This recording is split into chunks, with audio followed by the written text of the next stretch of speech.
this is Joseph Leroy Bellner Jr. I was born the 15th of January 1934 to Joseph L. Bellner Sr. and Mildred Marie Fork. And I'm here to tell you a story if you want to hear one about my childhood. And when when I was younger, like I was telling everybody, I I wasn't rich and we weren't poor. We were a good above average people, and I never wanted anything because I was the youngest of five children. My brother Vern, my sister Joanne, my sister Eileen, and my sister Wilma.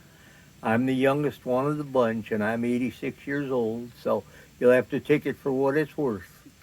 So, So are you saying that being the youngest, you were spoiled? yeah, very spoiled for kid my age. Everything or anything that I needed in clothing or anything, they didn't have no secondhand stores like they do today. You had to go buy new or find somebody that was about my age.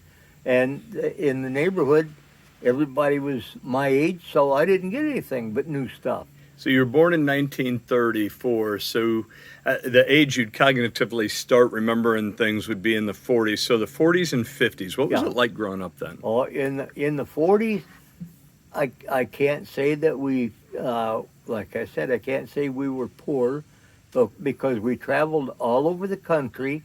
My dad worked on the C&O Railroad. He was an engineer, and he used to get two vacations a year.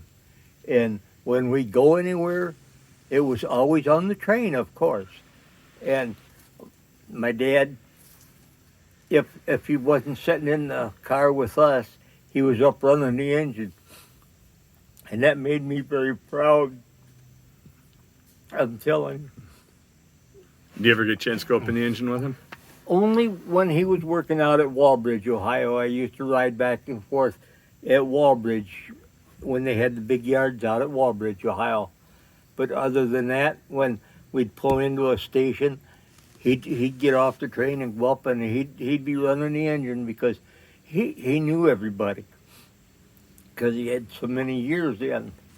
And then that was my earlier years, and then when I got to about 15, I would say, we got our first television set, and it was a great big huge 5-inch TV set, and it was as big as a house and a little bitty screen. And to make the picture bigger, we had to get a magnifying glass that was about this big to set in front of the TV to make the picture bigger because we didn't have color. And if something happened to the TV, we'd have to fix it ourselves because there was no repairmen.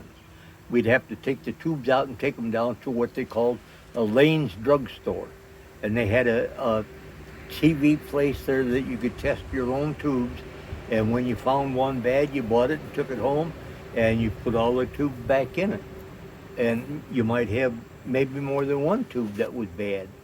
But, and then when they came out with a piece of plastic, they called it colored TV, that we had to put the piece of colored plastic between the TV screen and the magnifying glass to make a color. And it was green and blue, I believe, and red. And that's the only three colors that you had. So one person in there would be red, one person might be green or blue, and it wasn't the color that we know of today. And there was no such thing as computers. They weren't even invented back then. So we had, well, and even before the TVs came out, we had a radio. And my son should have the one radio that we had. It was an old Zenith transoceanic radio that it had a battery in it as big as a car battery that you used to have to lug around, but you could listen to any station that was on the radio anywhere in the world, and that was called a Zenith. And do you still have that? Mm-hmm. You good.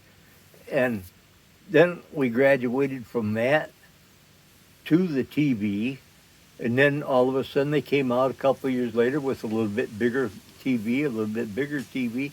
Now they have what they call a computer, and I don't even own one yet. They call it a computer. That the TV screens on the computer are a lot bigger than what we had for watching TV, and we was the only house in the neighborhood that had one. So you said that was about 15 when you got a TV. So what Yep. did you do for entertainment or as a family together before that? Well, we traveled a lot, like I say, and on my birthday, my mom would always keep the car, and we'd go out for dinner at a restaurant because I was a spoiled little kid. But that was in my younger years, and then as I grew up, when I got to be 16, I got my first car, and I bought it for $50, and it was a 1935 Chevrolet. Believe it or not, and when you opened the doors, all four doors opened this way. They opened from the front. The front doors didn't open like they do today back this way. They opened this way. And if you're driving down the road at the speed of 40 mile an hour, as fast as you could go, if you open the door would come off. The wind would take the door right off. So that's probably where they got the statement of blowing your doors off. Yep, blowing the doors off your car.